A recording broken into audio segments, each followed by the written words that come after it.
பட்ஜெட்டில் efficiency daily purpose use பண்ணுறவங்க family purpose use பண்ணுறவங்க எல்லாருக்குமே இந்த பைக் நல்ல ஒரு ஆப்ஷனாக இருக்கும். இந்த பைக் வந்து உங்களுக்கு ஆக்சுவலாக சிட்டிக்குள்ளே எவ்வளோ மைலேஜ் தருது, ஹைவேல எவ்வளோ மைலேஜ் தருது? Centre button right, centre button right, centre button அந்த பண்ணால் தான் வந்து உங்களுக்கு வந்து பாஸ்வேர்டு ஓப்பன் ஆகும். ரொம்ப ரொம்ப பெரிய மைனஸ் வந்து டேங்க்கு.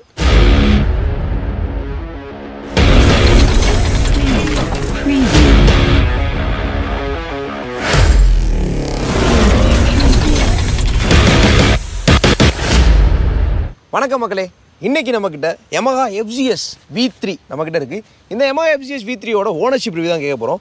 இந்த பைக்கோட ஓனர்கிட்ட இந்த பைக் எப்படி இருக்குது, இந்த பைக்கில் நிறைய இன்ட்ரெஸ்டிங்கான விஷயங்கள்லாம் இருக்குது. அது மட்டும் இல்லாமல் பட்ஜெட்டில் வாங்குறவங்களுக்கு ஒரு நல்ல பைக்குன்னு சொல்லலாம். பட்ஜெட்டில் எஃபிஷியன்சி டெய்லி பர்பஸ் யூஸ் பண்ணுறவங்க ஃபேமிலி பர்பஸ் யூஸ் பண்ணுறவங்க எல்லாருக்குமே இந்த பைக் நல்ல ஒரு ஆப்ஷனாக இருக்கும். அப்படிப்பட்ட ஒரு மோட்டர் சைக்கிளோட தான் உங்களை வந்து எனக்கு சந்திச்சிருக்கேன். இந்த பைக் எப்படி இருக்குது, வாங்கலாமா வேணாமா, அந்த மாதிரியான எல்லா கொஸ்டின்ஸுமே என்கிட்ட இருக்குது. எல்லாத்தையும் அந்த ஓனர்கிட்ட கேட்போம், கேட்டு டீட்டெயிலாக தெரிஞ்சுப்போம். இந்த வீடியோ முடிஞ்சதுக்கப்புறம் உங்களுக்கு ஒரு ஐடியா கிடைக்கும், FZS எப்படி இருக்குது அப்படின்ற மாதிரி ஒரு ஐடியா கிடைக்கும். இந்த பைக் எப்படி இருக்குது அப்படின்றத ஓனர்கிட்ட கேட்டு தெரிஞ்சுப்போம். ப்ரோ, உங்களை பற்றி ஒரு ஷார்ட் இன்ட்ரோ மட்டும் கொடுத்துருங்க ப்ரோ. என் பேர் கிஷோர். நான் வந்து ஃபைனல் இயர் படிச்சுட்டு இருக்கேன். நான் நேட்டிவ் வந்து நத்தம் தான் எனக்கு. ப்ரோ, இப்போ Yamaha FZS V3 வாங்கியிருக்கீங்க, ஏன் Yamaha FZS V3 சூஸ் பண்ணீங்க? இந்த பைக்குக்கு வந்து போட்டியாக நிறைய பைக் இருக்குது, இதே பட்ஜெட்டில் நிறைய பைக்ஸ் இருக்குது. அப்படி இருந்தும் ஏன் FZS சூஸ் பண்ணீங்க? நான் FG எதுக்கு சூஸ் பண்ணேன்னா, அதுக்கு வந்து மெயினாக வந்து நான் லாக்டவுன் டைமில் வண்டி எடுத்தேன். ஸோ அதனால் எனக்கு அந்த டைமில் வந்து ஃபேமிலி போகணும், ஃபேமிலி வெஹிக்கிளாக எனக்கு வேணும் அப்படின்னு ஆசைப்பட்டனால நான் FG பார்த்தேன். ஸோ FG அது ஒரு ரீசனு. இன்னொன்று வந்து கீழே மைலேஜுக்காக நான் வந்து இந்த FG ரீசன் எடுத்தேன். இந்த பைக்கோட இன்ஜினை வச்சு சிட்டிக்குள்ளே யூஸ் பண்ணுறதுக்கு எப்படி இருக்குது, ஹைவேல யூஸ் பண்ணுறதுக்கு எப்படி இருக்குது? போயிட்டு வரக்கு வசதியாக எனக்கு இருக்குது சிட்டிக்குள்ளே. மெயினாக ஃபேமிலி, அது முக்கியமாக ஃபேமிலி, அம்மா தம்பிலாம் கூட்டு போகிறதுக்கு கரெக்டாக இந்த பைக்கு. நெக்ஸ்ட்டு ஹைவே வந்து ஹைவேக்கு எனக்கு குறைய சொல்ல முடியாது. ஹைவே வந்து எனக்கு பெஸ்ட்டு. ரொம்ப சிட்டிக்கும் ஹைவேக்கு எனக்கு கம்பேர் பண்ணும்போது ஹைவே எனக்கு ரொம்ப ரொம்ப பெஸ்ட்டுன்னு சொல்லுவேன். ஸோ எனக்கு வந்து பேக் பெயின் எதுவும் தெரிஞ்சதில்லை சிட்டியில் வரும்போது. வண்டி வந்து எனக்கு எந்த இதுவும் வைப்ரேஷன் கொடுத்ததில்லை, கரெக்டான இதில் இருக்குது எனக்கு. வண்டி ஹீட் எங்கேயும் கொடுக்கறதில்லை எனக்கு. நான் 100 கிலோமீட்டர்லேருந்து 150 கிலோமீட்டர் வரைக்கும் நான் வந்து நிப்பாட்டாமல் வண்டி ஓட்டுவேன். எல்லோரும் சொல்லுவாங்க ஸ்டார்டிங்கில் வந்து நீங்கள் வந்து 100 கிலோமீட்டர் வண்டி நிப்பாட்டிட்டு போங்க, கூலண்ட் கிடையாது அப்படிலாம் சொல்லுவாங்க. அப்படிலாம் இல்லை. நீங்கள் வந்து நீங்கள் ஓட்டுற விதத்தில் இருக்குது எல்லாமே. வந்து நீங்கள் ஓட்டுற சிட்டிக்குள்ளே சரி ஹைவேலையும் சரி நீங்கள் ஓட்டுற விதத்தில் இருக்குது எல்லாமே. இன்ஜின் பற்றி சொன்னால் எனக்கு இன்ஜினில் எதுவும் குறை சொல்ல முடியாது எனக்கு. ஸோ இன்ஜின்லேருந்து எல்லாமே ஒர்க் ஆகுறதுலேருந்து எனக்கு எல்லாமே எனக்கு ரொம்ப பிடிச்சிருக்கு. ஸ்டார்டிங் வண்டி எடுத்ததுலேருந்து இப்போ மூடி எனக்கு வந்து இன்ஜின் வந்து ஸ்டார்டிங் எப்படி புது இன்ஜினாக இருக்கும் அது முடியும் எனக்கு இப்போவும் இருக்குது. ஏன்னா கரெக்டாக இருக்குது எனக்கு இன்ஜின். எந்த குறையும் சொல்ல முடியாது எனக்கு இன்ஜினில் பொறுத்த வரைக்கும். ஓகே ப்ரோ, நெக்ஸ்ட் மைலேஜ்ன்ற ஒரு விஷயம் தான் எல்லாருமே எதிர்பார்க்குறது. FZSல வந்து நான் பீப்புள்ஸ்ட்டை வந்து சஜஸ்ட் பண்ணுறது 50 வரைக்கும் தரும் அப்படின்ற மாதிரி சொல்லி சஜஸ்ட் பண்ணுறேன். இந்த பைக் வந்து உங்களுக்கு ஆக்சுவலாக சிட்டிக்குள்ளே எவ்வளோ மைலேஜ் தருது, ஹைவேல எவ்வளோ மைலேஜ் தருது? உண்மையாக சொல்ல போனால் மைலேஜ் வந்து எல்லாருக்கும் வந்து ஓட்டுற விதம் தான் எல்லாமே. எல்லோரும் வந்து ஒரு கையில் இப்போ என் கையில் இப்போ ஓட்டுறேன், என் கையில் ஓட்டும்போது ஒரு மைலேஜ் இருக்கும், என் ஃப்ரெண்ட்ஸ்ட்டு கையில் ஓட்டும்போது ஒரு மைலேஜ் இருக்கும். என்னை பொறுத்த வரைக்கும் ஸ்டார்டிங்லேருந்து மெயின் ரீசன் இன்னொன்று வந்து ஸ்டார்டிங் டு எண்டு முடிய வந்து ஒரே பம்பில் தான் போடணும். நீங்கள் போட்டால் தான் மைலேஜ் கரெக்டாக இருக்கும். அது மெயின் ரீசன். இன்னொன்று வந்து மைலேஜ் சிட்டிக்குள்ளே எனக்கு எவ்வளோ கொடுக்குறேன்னா, எனக்கு ஸ்டார்டிங்லேருந்து இப்போ முடி சிட்டிக்குள்ளே வந்து எனக்கு வந்து 45, 43 கொடுத்துருக்கு. ஹைவேயில் எனக்கு வந்து 48 கொடுத்துருக்கு எனக்கு. ஸோ இந்த ஸ்பீடில் போனால் பைக் வந்து ரொம்ப கம்ஃபர்டபுளாக இருக்குது அப்படின்ற மாதிரி ஒரு ஸ்பீட் இருக்கும், க்ரூசிங் ஸ்பீட். அந்த க்ரூசிங் ஸ்பீட் இந்த பைக்கில் என்ன ப்ரோ? ஹைவேல பெஸ்ட்டாக சொல்ல போனால் வந்து 80 to 95 ஓட்டலாம். உங்களுக்கு பேஸ் சேஃப் ரைடு, வைப்ரேஷன் சரி, சவுண்டு சரி, எல்லாம் உங்களுக்கு ஸ்டார்டிங்லேருந்து கரெக்டாக இருக்கும். உங்களுக்கு ஹை ஸ்பீட் எவ்வளோ போகணும்னா இதில் வந்து 120 ஓடும். என்னை பொறுத்த வரைக்கும் 120 போயிருக்கு. ஸோ நீங்கள் வந்து சேஃப் ரைடு போகணும்னா 80 to 95 தான் உங்களுக்கு வந்து சேஃப் ரைடு எல்லாத்துக்கும். இந்த பைக் வந்து நிறைய பேர் கேட்குறேன்னா FZS வந்து ரேட்டு கம்மியாக இருக்குது, டெய்லி பர்பஸ் யூஸ் பண்ணலாமா, ஃபேமிலிக்கு யூஸ் பண்ணலாமா அப்படின்ற மாதிரி விஷயங்கள் கேட்குறாங்க. இப்போ டெய்லி ஒருத்தவங்க மார்க்கெட்டிங் பண்ணுறாங்க அப்படின்னா டெய்லி ஒரு 50 கிலோமீட்டர் 75 கிலோமீட்டர் ஓட்டினா அந்த வண்டியை வச்சு ஓட்ட முடியுமா, ஃபேமிலி பர்பஸ் லேடிஸ் வயசானவங்களாம் வச்சு ஓட்டிட்டு போக முடியும் அப்படின்ற மாதிரி கேள்வி இருக்குது. அதை எப்படி நீங்கள் பார்க்குறீங்க, உங்களுக்கு எப்படி இருக்காது? பெஸ்ட்டு சொல்லப்போனால் 100% அது சேஃபு பெஸ்ட்டு நான் சொல்லுவேன். ஏன்னா வந்து ஃபேமிலி முக்கியமாக சொல்லணும்னா FZ வந்து ஃபேமிலி பைக்கு தான். மைலேஜுக்கும் சரி ஃபேமிலிக்கு பைக். ஏன்னா நீங்கள் வந்து கம்ஃபோர்ட் கரெக்டாக இருக்கும். ஃப்ரண்ட்லேயே சரி பில்லியனாக சரி 2 பேருக்கும் வந்து கம்ஃபோர்ட் கரெக்டாக கொடுக்கும். ஏன்னா உங்களுக்கு பேக் பெயினும் கொடுக்காது, பின்னாடி உங்களுக்கு பேக் பெயின் கம்ஃபோர்ட்டாக கரெக்டாக வந்து வருவாங்க. ஸோ அவங்களே சொல்லுவாங்க, என் ஃப்ரெண்ட்ஸே சொல்லுவாங்க நிறைய பேர் வந்து வண்டி வந்து கரெக்டாக இருக்குது, எனக்கு எந்த பேக் பெயினும் இல்லை, கரெக்டாக இருக்குது, சூப்பராக இருக்குது அப்படின்னு சொல்லியிருக்காங்க. ஸோ வந்து இதுக்கு ஃபேமிலி பைக் ஒத்த இதுக்கு வந்து 100% வந்து ஃபேமிலி பைக். இது நீங்கள் எடுத்துருக்க வெர்ஷன் வந்து ப்ளூடூத் வெர்ஷன் அப்படின்னு சொன்னீங்க. ப்ளூடூத்தில் வந்து என்னென்ன ஃபீச்சர்ஸ் இருக்குது, இதில் நீங்கள் அந்த பாஸ்வேர்டுலாம் சொன்னீங்க, அந்த பாஸ்வேர்ட்லாம் என்ன ப்ரோ, எப்படி இருக்குது, எப்படி ஒர்க் ஆகுது?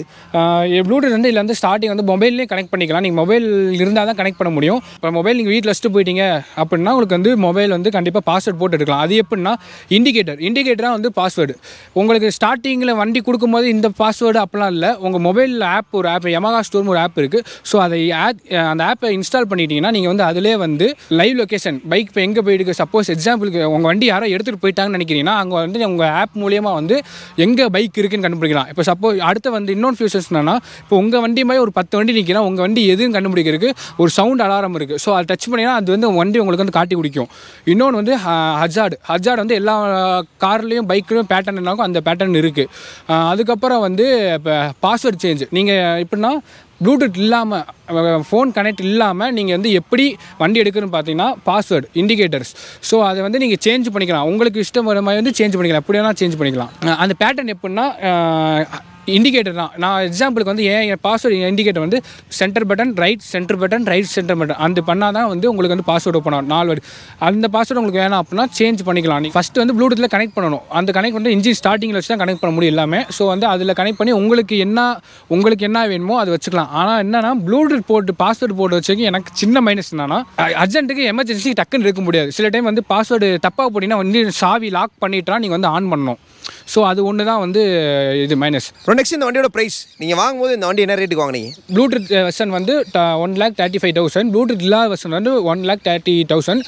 நான் வந்து ஒன் இயர் 1.5 இயருக்கு முன்னாடியே நான் வந்து பைக் வாங்கிட்டேன். என்னோட வண்டி வந்து 1 இயருக்கு மேலே ஆச்சு. ஒரு நெக்ஸ்ட் ஆஃப்டர் சேல்ஸ் சர்வீஸ் எப்படி ப்ரோ பண்ணி தராங்க? சர்வீஸ் டியூரேஷன் என்ன? சர்வீஸ் காஸ்ட் எவ்வளோ வருது? சர்வீஸ் வந்து எனக்கு என்னை பொறுத்த வரைக்கும் சர்வீஸ் வந்து எந்த குறையும் இல்லை. மேக்ஸிமம் சர்வீஸ் வந்து ஃபஸ்ட் சர்வீஸில் வந்து நான் மேக்ஸிமம் ஒரு குறிப்பிட்ட ஸ்பீட் சொல்லிப்பாங்க ஆனால் ஃபஸ்ட் சர்வீஸுக்கும் செகண்ட் சர்வீஸுக்கும் வந்து அப்போலேருந்து இப்போ ஒரே மைலேஜ் தான் கொடுக்குது. அதே மாதிரி வந்து அப்போவும் சரி இப்போவும் சரி எல்லாத்துலையும் சர்வீஸ் வந்து எனக்கு கரெக்டாக ரெஸ்பான்ஸ் பண்ணுறாங்க. எந்த இதுவும் இல்லை, கரெக்டாக வந்து சொன்ன டைமுக்கு கரெக்டாக கொடுத்துறாங்க. மேக்ஸிமம் சர்வீஸில் வந்து ஆயிலெலாம் சேஞ்ச் பண்ணுவாங்க. அது வரைக்கும் வந்து ஃபஸ்ட் சர்வீஸில் கேஸ்ட் வந்து எனக்கு வந்து 400 தான் வந்திருக்கு. செகண்ட் சர்வீஸில் நம்ம ஓட்டுறது நம்ம ஏதாச்சும் லாங் ட்ரைவ் போய்ட்டுமோ ஏதாச்சும் சின்ன ப்ராப்ளம் வரும், அதெல்லாம் இஷ்டம் வரும்போது எனக்கு பொறுத்த வரைக்கும் first service 400, second service third சர்வீஸ்லாம் வந்து 700 800 தான் எனக்கு வந்துச்சு. எனக்கு சர்வீஸோட டூரேஷன் வந்து முன்னாடி வந்து 1000 ஃபஸ்ட் சர்வீஸ் 1000, செகண்ட் சர்வீஸ் வந்து 4000, தேர்ட் சர்வீஸ் வந்து 7000, ஃபோர்த் சர்வீஸ் வந்து 10,000.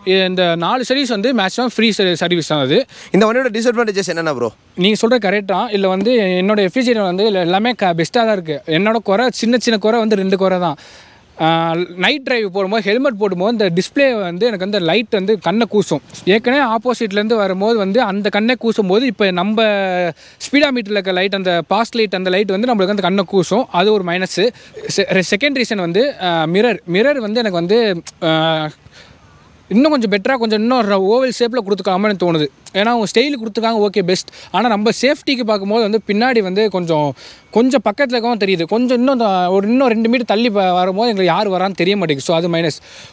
ரொம்ப பெரிய மைனஸ் வந்து டேங்க் எனக்கு ரொம்ப பெரிய மைனஸ். ஏன்னா வந்து அவங்க வந்து 2 போல்ட் தான் போட்டிருக்காங்க. இப்போ நீங்கள் வந்து சப்போஸ் எஃபிஷியன்ட் வந்து நிறைய பேர் வீலிங் பண்ணுறவங்க இருக்காங்க. இப்போ ஒரு வேமா பள்ளத்தில் அர்ஜென்ட்டில் போகும்போது பள்ளத்தில் போட்டு இறக்கிட்டோம்னா அந்த கொஞ்சம் இறங்கிடுது. ஸோ வந்து அதை வந்து இன்னொரு 2 போல்ட்டு போட்டு டைட் பண்ணியிருந்தால் இன்னும் கொஞ்சம் நல்லா இருந்திருக்கும்னு தோணுது என்னை பொறுத்த வரைக்கும். இம்பார்ட்டன்ட் குறை சொன்னால் நான் டேங்க் தான் சொல்லுவேன். ஏன்னா இதுவும் display no problem, mirror no problem. எனக்கு மெயினாக வந்து டேங்க் தான் வந்து ரொம்ப சொல்லுவேன்.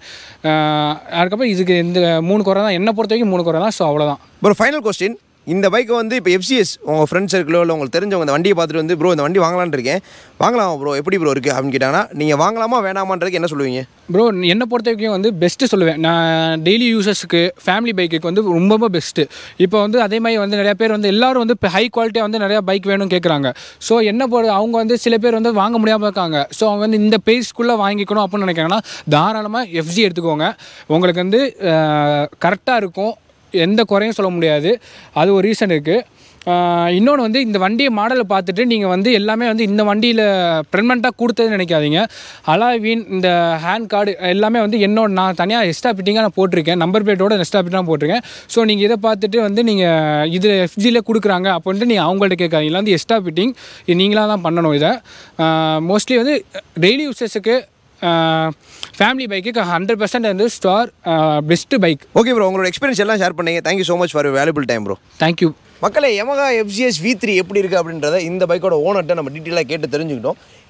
ஓனர் வந்து அவரோட எக்ஸ்பீரியன்ஸ் ஷேர் பண்ணதை வச்சு பார்க்கும்போது இது வந்து ஃபேமிலி பர்பஸ் டெய்லி கம்யூட்டிங்க்கு ஒரு சூப்பரான ஒரு நேக்கடு பைக், ஒரு ஸ்போர்ட்ஸ் பைக் டிசைனில் ஃபேமிலி பைக்காகவும் நீங்கள் யூஸ் பண்ணிக்கலாம், டெய்லி கம்யூட்டிங் பண்ணிக்கலாம், ஃபேமிலி பர்சனாகவும் நீங்கள் வாங்கிக்கலாம். ஒரு ஃபேமிலி மேன் ஒரு ஸ்போர்ட்ஸ் பைக் மாதிரி ஒரு பைக் வாங்கணும்னு நினைக்கிறாங்கன்னா எஃப்ஜி ஒரு நல்ல ஆப்ஷனாக இருக்கும். அவர் சொன்னதை வச்சு நான் பீப்புள்ஸ்க்கு ஆல்ரெடி சஜஸ்ட் பண்ணுறது இதுதான். ஒரு எஃப்ஜிஎஸ்ன்றது ஒரு பர்ஃபெக்டான ஒரு பைக் ப்ரோ. அந்த செக்மெண்ட்டில் ஃபேமிலி நீங்கள் யூஸ் பண்ணிக்கலாம், மல்டி பர்பஸ் யூஸ் பண்ணிக்கலாம் அந்த மாதிரி. ஸோ இதுதான் ஓவராலாகவே இதில் வந்து உங்களுக்கு ஒரு ஐடியா கிடச்சிருக்குன்னு நினைக்கிறேன். ஸோ இதோட இந்த வீடியோ க்ளோஸ் பண்ணுறோம். தேங்க்ஸ் ஃபார் வாட்சிங். This is Yogesh signing off from mister automotive enthusiast channel. இதே மாதிரி ஒரு சூப்பரான வீடியோ நெக்ஸ்ட் உங்களுக்கு சந்திக்கிறேன். until then bye bye.